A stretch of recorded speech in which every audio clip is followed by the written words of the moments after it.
Salute amigos. Საღამოშიდობისას უბრალოდ მეგობრებო, ეთერშია სოლო.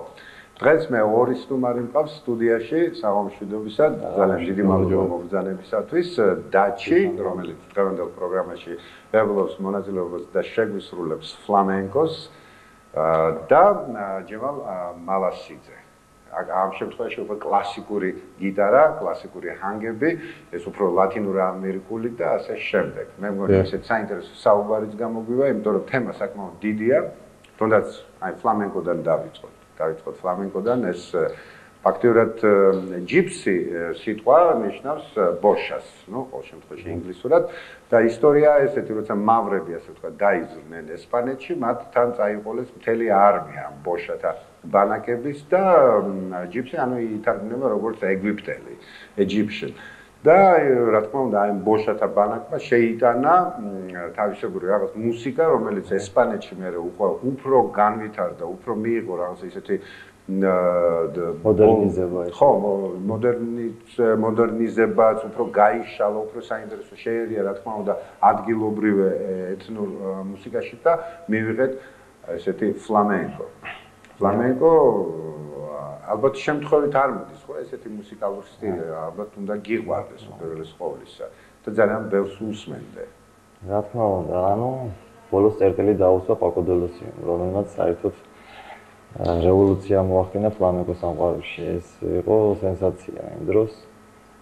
ძალიან პატარაობიდანვე უკრავდა 4 წლიდან თუ რაღაცა ესეთი იმით და მოკლედ ისეთი რევოლუცია მოახდინა, რომ გადააბრუნა საერთოდ ფლამენკოს სამყარო, რა ესე ვთქვათ და გაჯაზა ეს მაკლაფინი, ჯონ მაკლაფინი, ალდინეოლ, ანუ ეს სამი უნიკალური ტრიო, ხო, ეს არაჩვეულებრივი პერიოდი.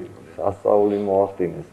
ნუ რაღაც 99 კონცერტი ჩატარებული, თითო დღე დასვენება, 3 დღე დაუშვათ მაქსიმუმი და ეს ტურნეები და ნუ მოკლედ ესეთი საოცრება იყო რა და 99-ში ჩაატარეს 99 კონცერტი თუ არა ვწდები თუ რაღაც ამი. და მოკლედ ეს ფლამენკო აი თქვენ ცხოვრებაში როგორ მოვიდა ფლამენკო? თქვენ ფლამენკო და დაიწყეთ თუ რამდენადაც ვიცით თქვენც ასევე კლასიკური მუსიკიდან? ხო, აი ცოტა სული პერიოდი იყო ჩემთვის რომ მიდოდა სულ სხვა მუსიკა, მაგრამ კლასიკა ის ჩემთვის საფუძველი იყო და ძალიან მიყვარდა. ძალიან მიყვარდა. ერთადერთ ნაწარმოებს უკრავდი ფლამენკოდან, ეს კლასიკური ფლამენკო იყო, ხუან მარტინის. სახელწოდება ეკვა გრანაინა. გრანადინა ესეთი ნაწარმოები იყო და სულ მაგას უკრავდი ფაქტიურად და პაკოს როუსმენდი და რაღაცა ეს ესეთი შხი მოდიოდა და ხიბლი ესეთი მენადობიდან ესეთი ტექნიკა იყო არაჩვეულებრივი. ადრე ტექნიკა მომიდა ძალიან მაგრამ. ნუ თქვი ბავშვობაში მეთქი დაუკრავ ამას. და აი ვარიანტი არა რა 4 იქნება დაუკრავ მეთქი ესე თქვი. რა საკის იყავი? რა საკის ვიყავი? მაშინ ესე იგი მე რო არტეკიდან ჩამოვედი ვიყავი 11 წლის. 11 წლის 92-ში უკრავდი მე, მაშინ ესე 15 წლის. ესე იგი 91 წლის ამბავი არის, 90 წელში დავიწყე ამის სწავლა. ანუ სადღაცას ესე 13 წლის ვიყავი, რომ ესეთი რაღაცა გავაშხერე, იმიტომ მე სიამოვნებდა რა და შევისწავლე ეს პატარა, არცებს პატარა, მაგრამ თუ არა, არსებობს ნოტები. არსებობს ნოტები, ნოტებთან ერთად მოცემული არის, ზემოთ ნოტები აქვს, ქვემოთ არის ტაბულატორა. ანუ ვინც ნოტები არის, ეს არის 6-ი. ხო, ესე ციფროვკას არის ესე. არა, ციფროვკა არა, ე და გ და ჟ და ესეთი ისინი რაღაცები. იქ არის მოცემული სიმები, სიმებზე სათითაო სიმები აქვს. მინიშნებულია რომელი დანაყოფი, ანუ ეს დავუშვათ მეხუთე პირველი სიმი. ესე წერია რა. შეიძლება რომ ისწავლოს კაცმა. როგორც ასეთი ნოტებითაც და იგითაც, მაგრამ რაც თავარია ხასიათის ჩადება. აი ხასიათს როგორ ჩადებ ადამიანი შეიძლება ერთ-ერთში ვერ გააკეთოს ბავშვებს. ხასიათი რა თქმა უნდა ახლა ნოტებში არ არის მოცემული, ხო? არის შეუძლებელი. შეუძლებელია. კლასიკა კიდე შეიძლება მიახლოებით. უფრო ისეთ კონკრეტულია. თუ აი კლასიკაში როგორ არის ხასიათის? გიტარა თქმა უნდა არის რაღაც ნიშნები ესე დინამიკური და ლოგიკური, რომელიც ვეხმარება იმაში, რომ ხასიათი გამოუჟღავნოთ. მაინც ალბათ ადამიანის სულში უნდა იყოს რაღაც. შენი სული უნდა იყოს დიდარი, რომ რაღაც გამოხატო და გამოიცნო მუსიკაში ნიშნებში და უშუალოდ რადებს და შენი შენი სათქმელი ჩადო იმაში. შეიძლება კლასიკური მუსიკა ესე თვისებისა, რომ კომპოზიტორმა რაღაც დაწერა და ну მაინც ჩარჩოებში ზიხარ და რაღაც ნორმები და დოგმები უნდა შეასრულოს შესრულებისას. მაგრამ მაინც არსებობს რაღაც ზღვარი და რაღაც საზღვრები, სადაც შეიძლება შენი სათქმელი თქვა ასე ვთქვათ და აი კლასიკურ მუსიკაში ნუ სპეციალური ნაწარმოებები იწერებოდა და თავისთავად ეხლაც იწერება ალბათ ხო გიტარისათვის სპეციალურად გიტარისათვის ორკესტრთან და ან სიტყვაზე გარკვეულ პატარა კამერულ ბენდთან ნუ როგორც არის აი რომელი ქვეყნების კომპოზიტორები უფრო წყალობენ სიტყვაზე აი ამ ჟანრს კონკრეტულად თუ ეს სიტყვაზე გერმანიაშიც ისევე პოპულარულია როგორც თუნდაც არ ვიცი სადმე მექსიკაში ან პანამაში. ну პირველ რიგში ალბათ გიტარაზე როცა არის საუბარი ხა ესპანეთთან იჭდება ასოციაცია რა თქმა უნდა და ეს უნდა გავუთარი რომ ესპანელების მიერ შექმნილი ეს ინსტრუმენტი საერთოდ წამოვიდა ამ ფორმით და ჩვენამდე მოაღწია რაც ამ ფორმითაც ვიცნობთ საერთოდ გიტარაზე და რომ ესპანელი კომპოზიტორების მიერ არის ეს შექმნილი ძირითადი რეპერტუარი რომელიც პოპულარულია დღემდე და თავის აქტუალობას რამესაც მეცადინეობთ ჩემო წესში. რამესაც მეცადინეობ? ვიცით ხასიათს გააჩინე. საერთოდ პროფესიონალმა უნდა ბევრი მეცადინეს რა თქმა უნდა. საჭირო რომ გახდე პროფესიონალი, აი ნუ დაახლოებით 1 საათი არ 8 საათი 16 თქო რამე. საშუალოდ მიღებულია 4-5 საათი. 4-5 საათი. საჭიროა ეს უბრალოდ. თუ ემსახურები ამ საქმეს, უნდა დაი პირველი სავარჯიშო რა არის? აი ვაჩვენოთ, აი მაგათაც ისეთი ელემენტარული. საიდანაც იწყება სიტყვაზე გიტარის სამსადინო თემები ან ტექნიკის გავარჯიში. ბატონო? გიტარის ტექნიკის გავარჯიში. აჰა. პირველ რიგში მარჯვენა ხელის ტექნიკა მუშადება, მე უკვე მარცხენა ხელის. თავიდან რა თქმა უნდა ჯდომაზე უნდა იყოს საუბარი უნდა დაჭიდე. ну ეს ინდივიდუალურად მიუდგე დავშოთ მოსწავლეს და აი ხა დაჭი აი მაგალითად აი ეს ზის რაღაც ისე ხატოვნად ეს ფლამენკოსთვის დამახასიათებელი ეს ფლამენკოსთვის მე ვერანაირად ვერ დავუკარი ფლამენკო ეს აი ესე ეს კლასიკური ჯდომა ხო კლასიკური ეს არის უფრო კერის დასაყენებელი პოზიცია და კლასიკური ხელი როგორ არის დაყენებული და უშუალოდ და ფლამენკოში ხო როგორც ასე ვთქვათ სიჩქარეებივით არის რა სამი სიჩქარე აქვს ფლამენკოს გიტარის პასტანობას ესე რომ წყობას ხელის ანუ ერთი ესეთია მეორე არის აი ესეთი როცა აი პასაჟს უკრავ რაღაც სტრაფით აღიხადა მესამე ესეთია იმიტომ რომ ცერატიტია ჩართული ეს დიდი ნაპოვნი რაღაც არის ეს ცერატიტი სიმართლე რო გითხოთ ფლამენკოს სამყაროში ანუ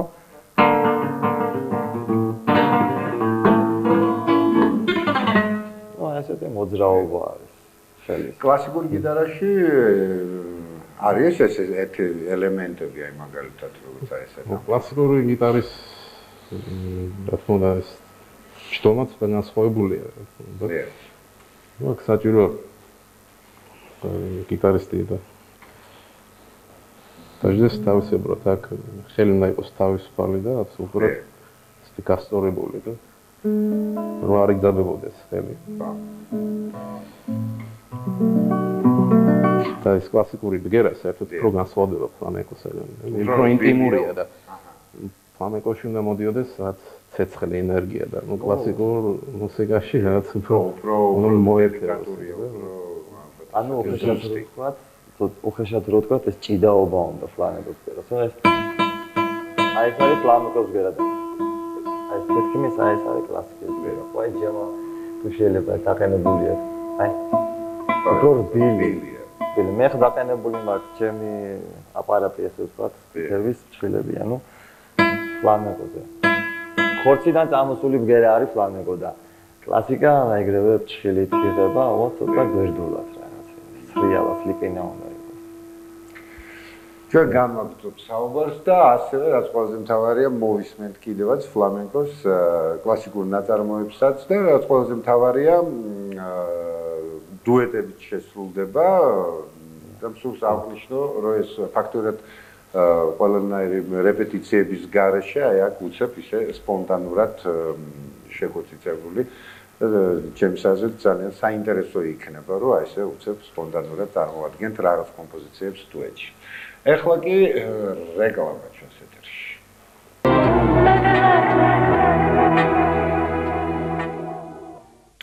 ჩვენ კვლავ პირდაპირ ეთერში ვართ და ნუ ფლამენკო ალბათ უპირველეს ყოვლისა მაინც საცეკვაო მუსიკაა. თავისთავად, იმიტომ რომ იმხელა მუხტი აქვს, იმხელა გრძნობა, ენერგია, თავისთავად ბოშები მთელ მსოფლიოში, ფაქტობრივად, აი მთელ მსოფლიოში ძალიან ისეთი მუსიკალური ერია. აი ყველგან სადაც არ უნდა იყოს. ნუ მაგათია გიტარა რა. ვერაფერს ვერ, მაგათია გიტარა თავინებურამდე. კლასიკა ახლა რაც შეეხება კლასიკას უკვე ცოტა მეტი რაღაცეები ჭირდება, უკვე განათლება, ნოტური სისტემა და საერთოდ სისტემა, ჰარმონია, სოლფეჯიოს არის საჭირო და ასე შემდეგ. აი მაგალითად დავიწყოთ კიდევ სანამ შესრულდება პირველი კომპოზიცია ფლამენკოსაც ისევე როგორც სიტყვაზე კლასიკურ გიტარას გრიფი, ხო? გრიფი ასევე ფართო უნდა კონდეს? ფლამენკოს გიტარას ეხლა სიმართლე რო გითხრათ, მე გძელი ფთები მაქვს და საჭიროებს ჩემთვის ცოტა ოდნავ განიერ გლივს. ანუ ზაკაზე კეთდება, შეკვეთებით კეთდება. ანუ შეიძლება მაღაზიაში ნახოთ ისეთი, რომ ჩემ აპარატს მოუხდეს დაუშვათ. ან რომელიმე სულერთია გიტარისტის იმას, ვის როგორ აწყობს. თხელი გრიფი, აუცილებლად და ცოტა ოდნავ განიერი რა. ოდნავ განიერი. ნუ ეხლა არ აქვს მნიშვნელობა კლასიკაში, კლასიკურ გიტარებსაც აქვს სხვათა შორის, როგორც დავაფიქსირებ. განიერი გრიფები. გააჩნია ვის როგორ აწყობს. და აუცილებლად სიმები რაც შეიძლება ახლოს უნდა იყოს. ახლოს ეს ფლამენკოს რაც შეეხება, იმიტომ რომ იქ ჭახებგერებიც მოდის და აი ბზუილიც მოდის და ეს ხასიათს გამოხატავს. ანუ შეიძლება აი რაღაც ხრინწიანი ხმა უკაცრავად ხრინწიანი ხმა რო ამოდის ხოლმე მომღერლებს ეს პანელებს დაუშვათ. ეს არის ამათი ხასიათური მიმსგავსებული რაღაც ხმასთან. სიმის ბზუილი. სიმის ბზუილი. კამარონ დე ლა ისლა იყო ესეთი წარმომადგენელი. ფიესტაზე ხშირად გადიოდა სხვათა შორის. მარკ მე კამარონის ფიფიტა. ხო. აი თუ დაუკვირდებით, ძალიან ესეთი ისა აქვს რაღაცნაირ ჩახლეჭილი ხმა და რაღაც ხასიათური. ხასიათური. არანაირად სისუფთავი არ აქვს საჭირო, არ აქვს და არც არის საჭირო ფლამენკოში. ნუ ეს სიმებს რაც შეეხება. ნუ არა, ჩვენთან არის შოება ესეთი გიტარა, როგორც საჭირო ფლამენკოს, ეს სიმართლე რო გითხრათ და აი ეს გიტარა სხვათა შორის უფრო ფლამენკოსია, ვიდრე კლასიკური.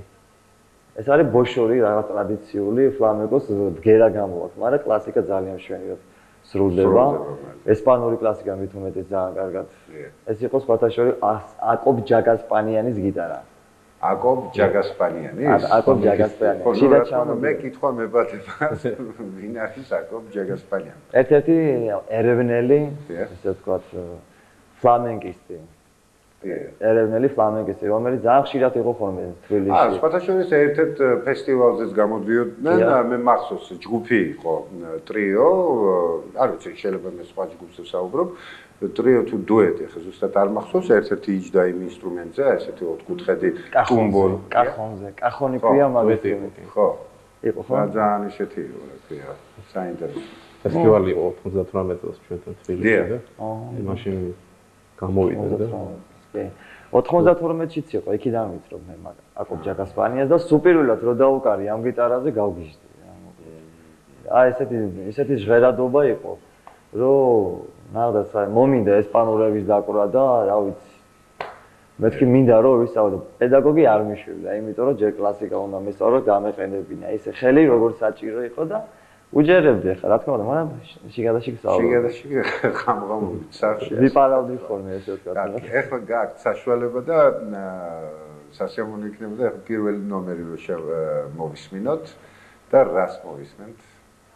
ეს არის ესეთი პატარა წოთი და სადღაცას 5 წამი იქნება ანუ ეს ნაწარმოები. გრანაინა, ანუ იგივე ესპანურ ერთ-ერთ ქალაქს ქვია რა, გრანაინა. რაღაც მიძღვნილია მაგდაგვარის ესეთი წნარი მუსიკა არის. და რამდენად მოგეწონებათ ნახოთ. ხარ, მოგვიწევ.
არაჩვეულებრივია. აი ამ ერთ წუთში ფაქტიურად შეგიძლია წაიკითხვა ამ ქალაქის ისტორია, აი ამ ხალხის ისტორია.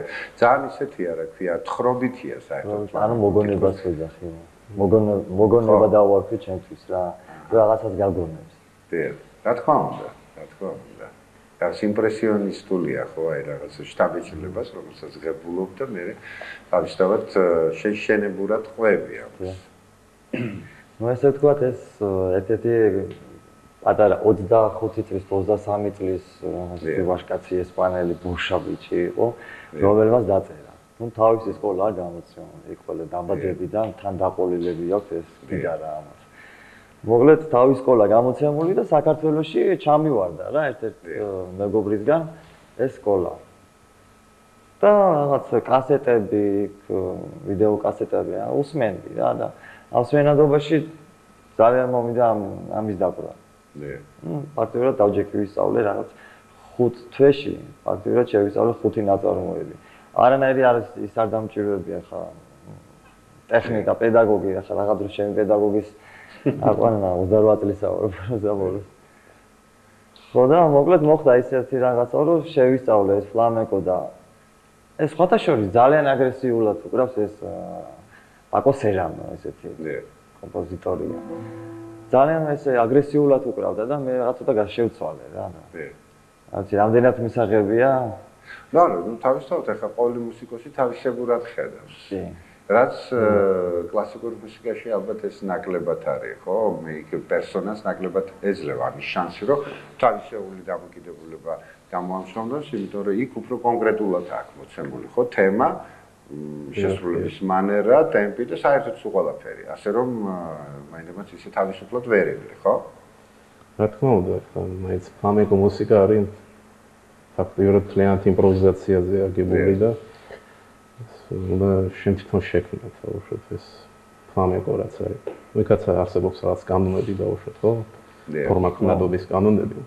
მაგრამ მაინც ეს იმპროვიზაცია და პრინციპში თავისუფალი ხარ საკმაოდ. ну კლასიკაში რაც ზეღანაც ვახსენებთ შეზღუდულები ვარ. ეს გარკვეული საშუალება რა თქმა უნდა არსებობს რომ შენი საქმელი თქვა გამოხატო და უშო. შენი მუსიკალურობა, შენი ნიჭი და უშო და ჯემალ, თქვენ რამეს სხვა შემოგთავაზებდით რომელიმე ცნობილ თემას ან კლასიკურ რომელიმე ნაწარმოებს. ხო.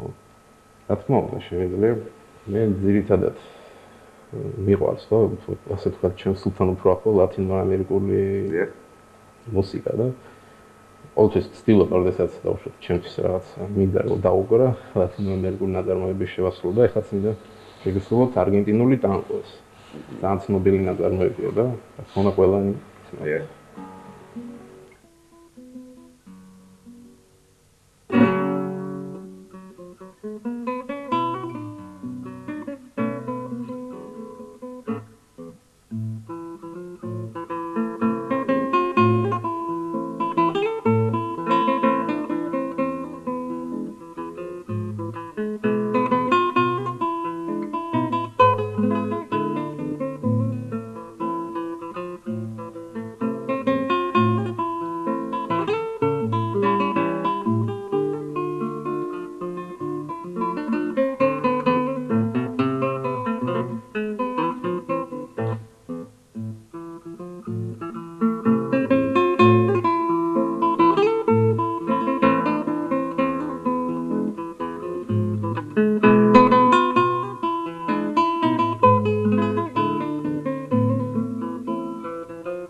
Louis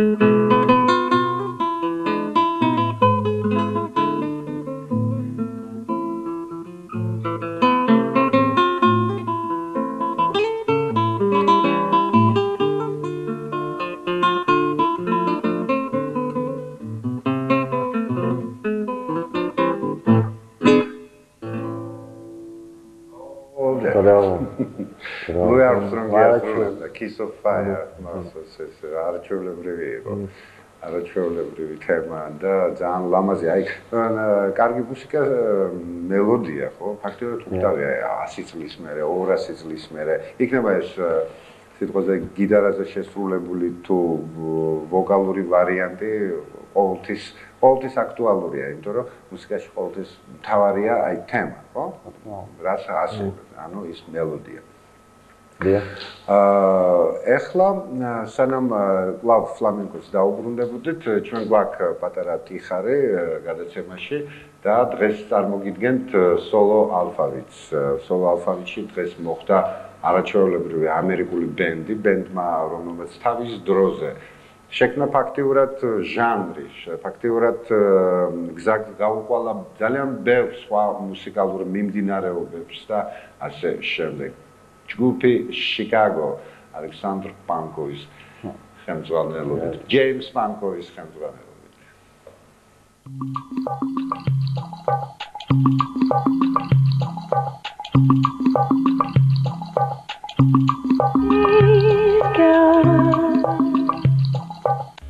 თუ ჟურნალ ბილბორდის სიტაღუნებით ვიმშელებთ, შიკაგო ყველა დროის ყველაზე წარმატებულ ამერიკულ როკ ჯგუფებს შორის მეორე ადგილზეა და პირველობას მხოლოდ Beach Boys უთმობს. მათ მიერ გაყიდული ალბომების რაოდენობა რეკორდული ნამდვილად არ არის, მაგრამ საუკეთესო 10-ში მაინც შედის. შიკაგოს ბევრი თაყვანისმცემელი ჰყავდა. ეს ჯგუფი დიდ დარბაზებს და სტადიონებს ხშირად ავსებდა თავისი ფანებით. მათი სიმღერები ბევრისთვის ნაცნობი და საყვარელი იყო, თუმცა კრიტიკოსებს შორის შიკაგო პოპულარობით არ სარგებლობდა. 2002 წელს გამოვიდა ჯგუფის საუკეთესო სიმღერების კრებული, მხოლოდ დასაწყისი, რომელშიც სახელწოდებიდან გამომდინარე მათი ადრეული სიმღერები იყო შესული. დისკი გამოსვლის პირველივე კვირას საუკეთესო 50 ალბომს შორის მოხვდა, რითაც ბევრი მუსიკალური კრიტიკოსის გაკვირვება გამოიწვია. თუმცა იმ ფანებისთვის, რომლებიც ყოველთვის იყვნენ შიკაგოს ერთგულნი, ამაში გასაკვირი არაფერი იყო. ჯგუფი როგორც სახელწოდებიდანაც ჩანს, შიკაგოელმა მუსიკოსებმა ჩამოაყალიბეს. ესენი იყვნენ საქსოფონისტი უოლტერ პარაზეიდერი, მესაყვირე ლილა ფნეინი, ტრომბონისტი ჯეიმს პანკო, გიტარისტი ტერი კეთი და დრამერი დენის სერაფაინი. მოგვიანებით კი ჯგუფს ორგანისტი და მომღერალი რობერტ ლემი შეუერთდა. თავდაპირველად მუსიკოსები პარაზეიდერის მშობლების სახლში ატარებდნენ რეპეტიციებს და რეპერტუარში ძირითადად ჯეიმს ბრაუნისა და უილსონ პიკეს ნაწარმოებები ჰქონდათ. მალე მათ კონცერტების ჩატარებაც დაიწყეს. ჯგუფს კი სახელად დაარქვეს The Big Thing. ამ დროისათვის პარაზეიდერის მეგობარი ჯეიმს უილიამ გერსიო კომპანია კოლუმბია რეკორდსის პროდიუსერი ხდება და ჯგუფს საკმაოდ აქტიურად ეხმარება. სწორედ მან ურჩია მუსიკოსებს საკუთარი სიმღერების წერა დაეწყო. ტერი კეთმა და რობერტ ლემმა ეს იდეა აიტაცეს. მალე მათ მაგალითს პანკოუთს მიჰყვა და ჯგუფს უკვე საკუთარი რეპერტუარიც გაუჩნდა. ამ დროისათვის სექსტეტის სეპტეტად გადაიქცა.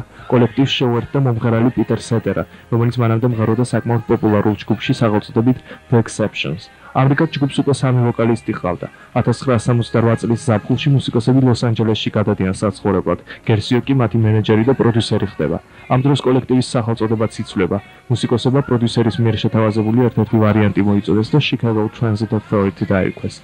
სადებიუტო ალბომი, რომელიც 1969 წელს გამოვიდა, 2 დისკიანი იყო. ეს საკმაოდ რისკიანი გადაწყვეტილება გერსიომ მიიღო.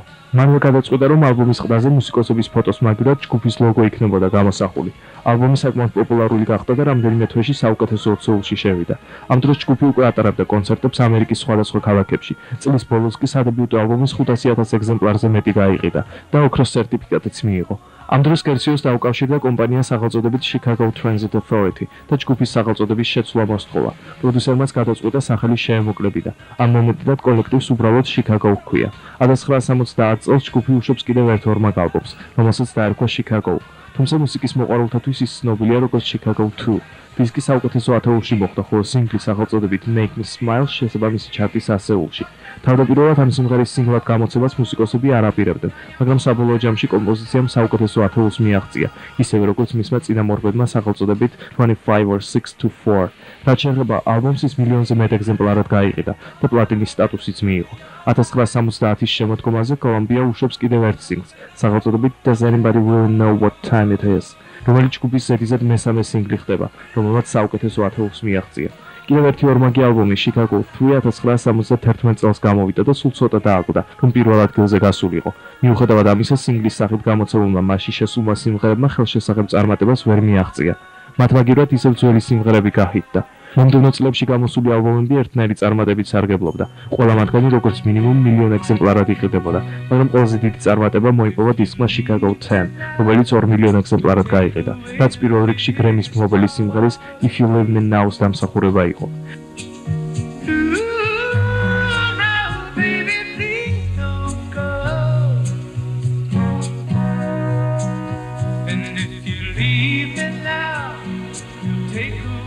მიუხედავად სიმღერის უდიდესი წარმატებისა, მან მაინც ცუდი სამსახური გაუწია შიკაგოს ამბიციურ წევრებს. საქმე იმაშია, რომ ამ მომენტიდან მხოლოდ პიტერ სეტერას მიერ შესრულებული მელოდიური სიმღერები ხდებოდა პოპულარული და ასეთ პოლიტიკას პროდიუსერი ჯეიმს გერსი უწყობდა ხელს.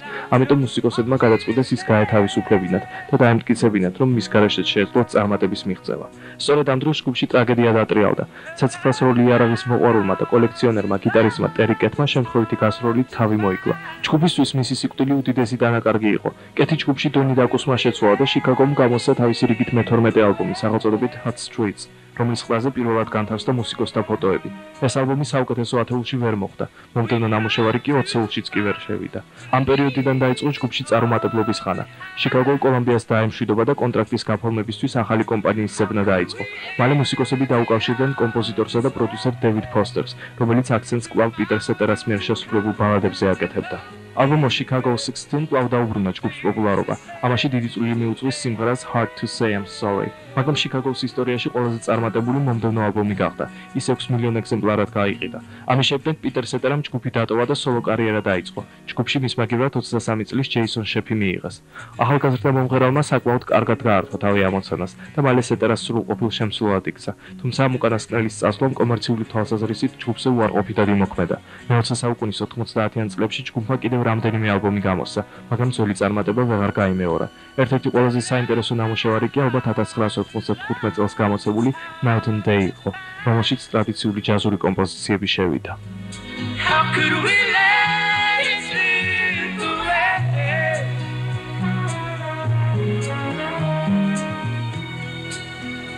We've come too far to leave it all behind. How could we end it all this way? When tomorrow comes and we'll both regret things we said today.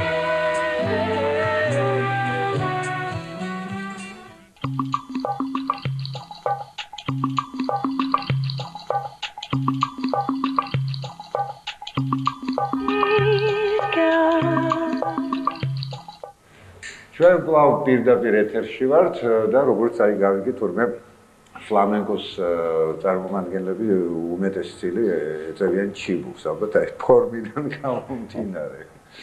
ფლამენკისტები, ანუ ფლამენკისტები, დიახ. ესპანელები. ისე რაიმე ურთიერთობა თუ გაქვთ ან სიტყვაზე ან ინტერნეტით მიმოწერა ან რაღაც გარკვეული ფესტივალები თუ ტარდება და საერთოდ რამდენად პოპულარულია სიტყვაზე სხვადასხვა ქვეყნებში, ალბათ ყველგან იქნება იგივე რუსეთში ან რუმინეთში ერთი-ორი ფლამენკისტი ასე ვთქვათ. კი, სხვათა შორის მართალი ბრძანდებით და ძალიან სამწუხაროა, მე მგონი საქართველოსთან ერთი ფლამენკისტი კი არა, საერთოდ ესპანური. შეიძლება იყოს კლასიკური მუსიკის წარმომადგენელი. დიახ. როგორც ასეთი ფლამენკო და აი რაღაც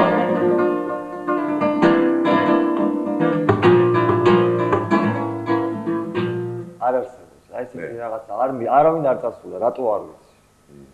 არის ესეთი, როგორც წეღარ მოგახსენეთ, ერევნიდან აკობ ჯაგასპანიანი, რომელიც მე მგონი იყო საზღვარგარეთ, ანუ არ მახსოვს მე, მაშინ პატარა ვიყავი. რო გავიცანი და არ ვიცი ამდენად გავლენიანი ან საზღვარგარეთ დაუშვათ. მაგრამ როგორც არ არსებობს საქართველოსთან ვინმე ესეთი ფლამენკის ფაქტობრივად არც არავინ არ უკრავს. ეხლა მოდიან თაობა, რომელსაც აინტერესებს და რაღაც უჭერენ, ესე ვთქვათ, მუღამს, აი რაღაც ტექნიკა. ანუ რას გიადო ქვია ეს ესეთი. ამას გოლპე ქვია.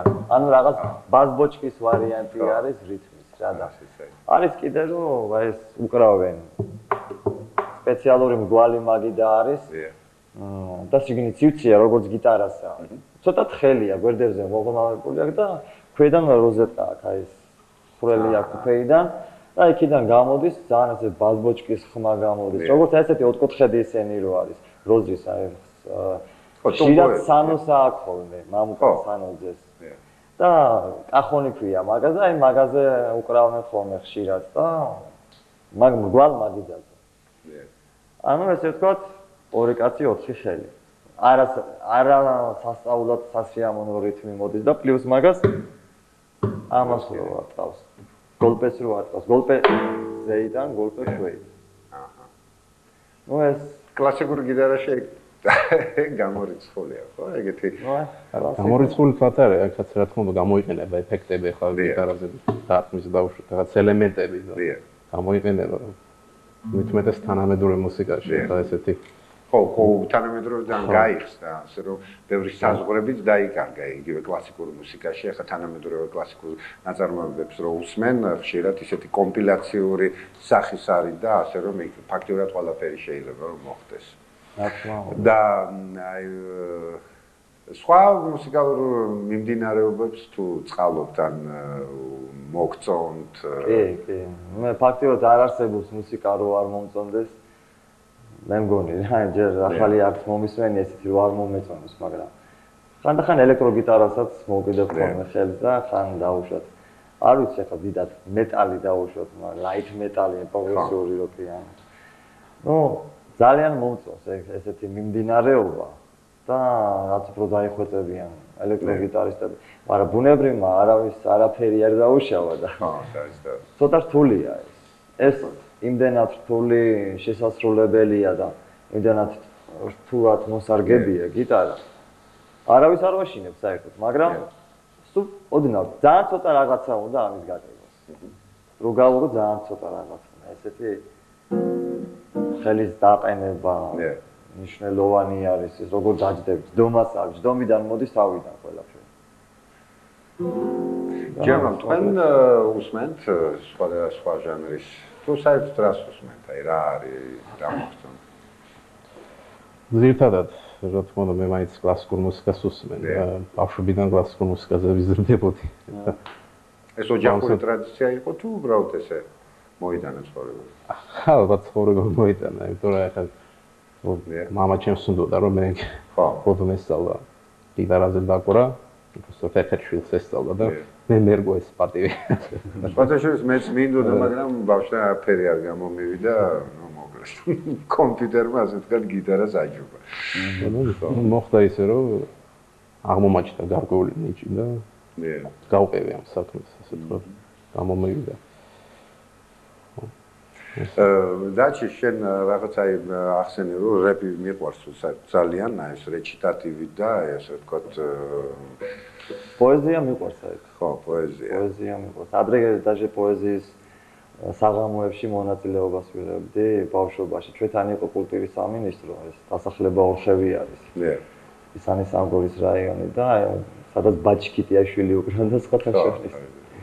და იქიდან მოყოლებული არ ვიცი ახლა მუსიკალურ ფონზე რაღაც პატარა ვიყავი თუ რაღაც 6 წლის ვიყავი თუ რაღაც მაშინ კახი კავსაძემ წაიყვანა ეგ კაფეს აღამო იყო და პოეზიის რაღაცა ესეთი წუთები და მოკლედ მოხდა ისე რომ ფონზე მშვენივრად გავრითმე რაღაცა ლექსი ჯანო გიორგადესი რაღაც მუსიკალურ ფონზე და გამოვიდა რეპი ალბათ ხო არა ეს არ გამოვიდა რეპი მაგრამ მე რაღაცნაირად მე ვაკეთებდი ხოლმე რაღაც. ამაზე, რომანსის რომანსზე მომდიოდა ძალიან ასეთი რაღაცა. ხო, ესეთ რა სენტიმენტალური ლექსები მიყვარდა პატარაობიდანვე და ალბათ იმიტომ. და აბა ემინემი როგორ ჟღერს გიტარაზე. გიტარაზე. რა ვიცი, ჯემალი თუ შეგიძლია.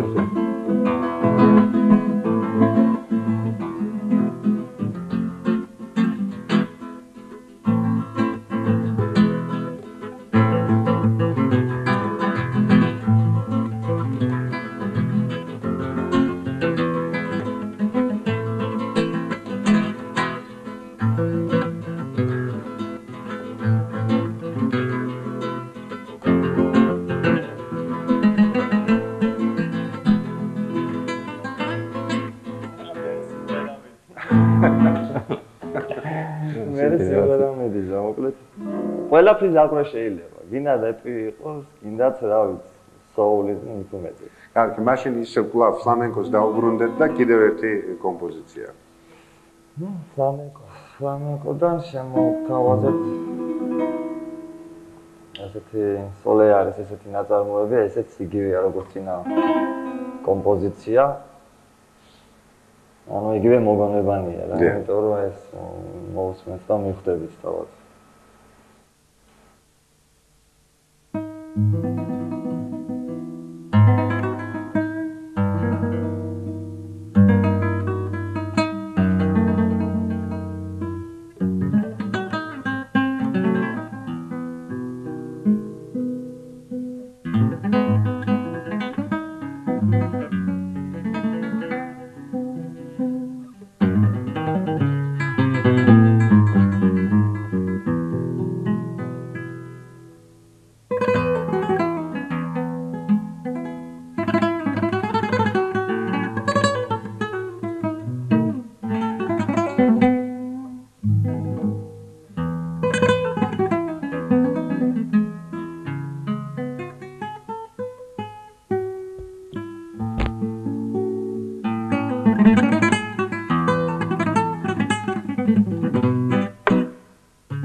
Bravo, maestro.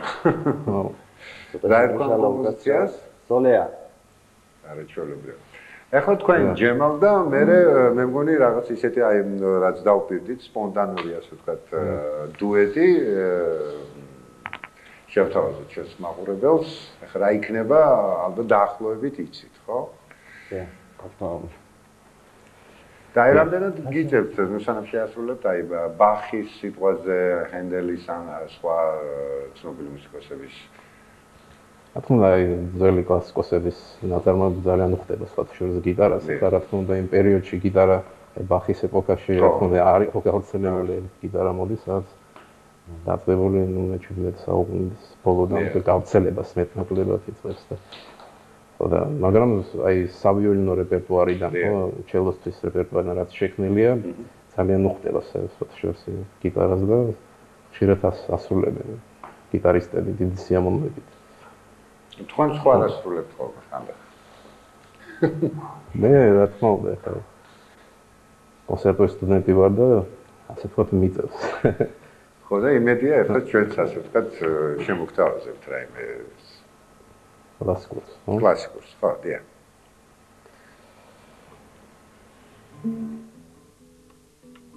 მოგზაურობთ ხომ ეგრემაც არა მაქვს. ამბო დაუყო.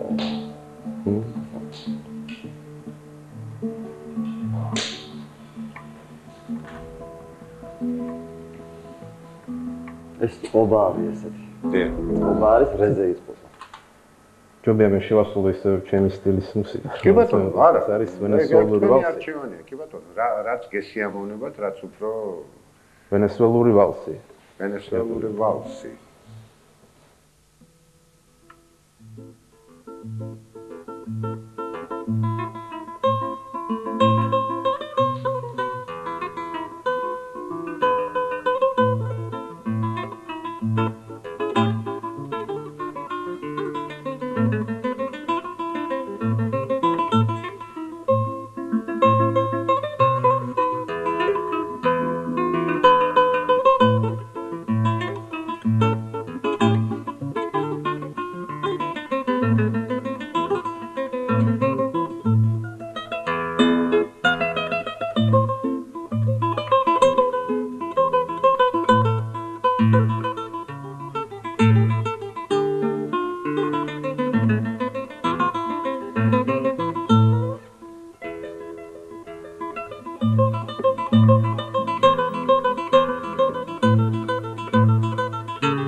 არაჩვეულებრივია. ისე ქართული ვალსი თუ არსებობს? მე მგონი არა, ხო? ქართული ვალსი ხო? არა, ალბათ კეთა და კოტეში რა. ეს როცეკა, ქართული ცეკვები. კარგი, მე მგონი ახლა ის დროა რაღაცა დუეტი, ხო? დუეტი და რას შეასრულებთ? ერთმანეთს მაინც რო უთხრათ. აისა ტანგო მოგვიყვება უკაცრავად სამი სიმი იწყობა და უნდა გადავაწყოთ ორი გადავაწყოთ სხვადასხვა მე ყოველთვის მომწონდა ის პროცესი როცა ორკესტრი აწყობს ასე ვთქვათ თავის ინსტრუმენტებს ეს არაჩვეულებრივი პერიოდია როცა უსმენდა მე რაღაცა პაუზა მე სრულდება კომპოზიცია და სხვადასხვა სანამ დაჩი აწყობს ერთ აი მაგალითად ინდოეთში როცა კონცერტები ტარდება მუსიკოსები გამოდიან და სადღაც ერთი 9 საათის განმავლობაში ფაქტიურად ეწყობა ინსტრუმენტები ეს ხდება ძალიან ნელად და სადღაც ერთი 9 საათი ეთმობა და საქმე იმაშია რომ ეს არ არის მხოლოდ ის პერიოდი ასე ვთქვათ აწყობის არა ეს თურმე კონცერტის ნაწილია აი ეს კონცერტის ნაწილია და მთელი 9 საათი ანუ თვითონ მაყურებელიც აი ნელ-ნელა იწყებს თავის სმენადობის აწყობას, ასე ვთქვათ, სმენის აწყობას ინსტრუმენტებს, როგორ ანაირად და სულ ყველაფერი რო ლაგდება, მე ძალიან ისე პატარა პაუზა და მე იწყება. რაღაც ისე დაუსრულებელი 15 წუთიანი, 20 წუთიანი, 30 წუთიანი კომპოზიციები აქვს, საკმაოდ ისეთი ხანგრძლივი და საინტერესო. და ღრმა და რა თქმა უნდა ტრანსცენდენტალური ახლა მთლიანად ინდური მუსიკა ჰარმონია ამაზე არის აგებული.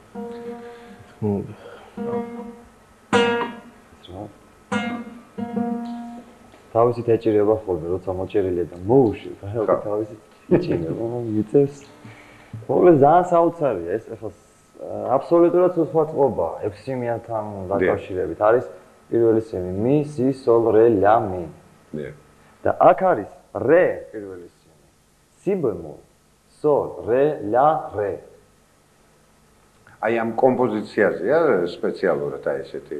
დიახ, ეს არის ტანგო, ტომატიტო არა, რაღაც ლა ტომატეო რო იძახია ხოლმე, რაღაც თვითონ თავის გვარზე. დიახ.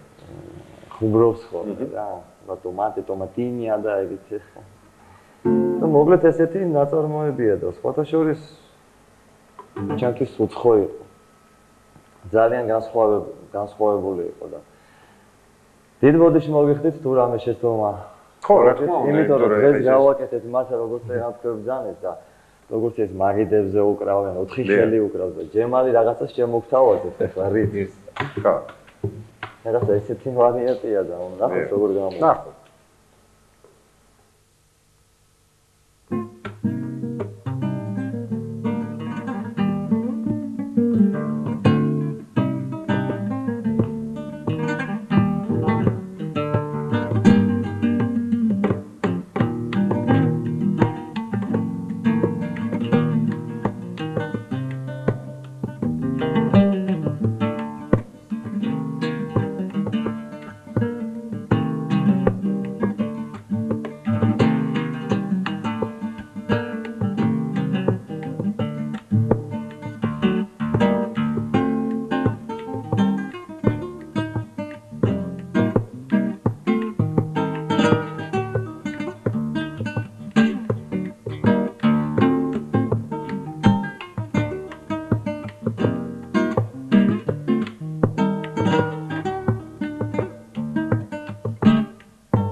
ძალიან დიდი მადლობა დაჩი და ჯელმალ მალასიძე წარდგა თქვენ წინაშე აი ესეთი სპონტანური დუეტი იყო არაჩვეულებრივი იყო ძალიან დიდი მადლობა მე მსურს წარმატება გისურვოთ აბსოლუტურად ყველა ჟანრში რომელშიც კი არ მიიღებს მონაწილეობას იმიტომ რომ ნელ-ნელა ალბათ გემოვნებაც იცვლება რაღაც სხვა ინფორმაცია მოდის მით უმეტეს თანამედროვე მუსიკა ძალიან დიდი სპექტრია და ძალიან ბევრი ინფორმაცია შემოდის ახალიც ასე რომ სადაც არ უნდა იყოთ მე სიამოვნებით კიდევ რამე ნაწარმოებს ხარ შეგისრულებდით თუ შევასრულეთ Gypsy King-ის ესეთი ყველასთვის საყვარელი ნაწარმოები ხო ძალიან კარგი ეს არის ფაქტიურად მე მგონი ყველა თაობის რა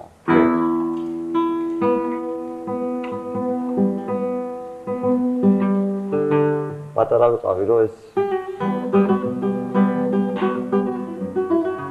კლასიკურად გავაკეთე ხო აი Gypsy King-და რაღაცა ისე სხვანაირი მუსიკა შეთავაზება ფლამენკო თავისი პოპ მუსიკის და სხვადასხვა იმების ჯაზის ელემენტების ნაზავი კი რა თქმა უნდა ძალიან სასიამოვნო და ძალიან მინდოდა ანსამბლში გაშლა რა პატარაობიდანვე მე რაღაცას თუ ვაკეთებდი და საუდარნიკები და ისინი არა ყავს ამჟამად და შევხვდით მაგო გიტარის თანხლებით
Muchas gracias.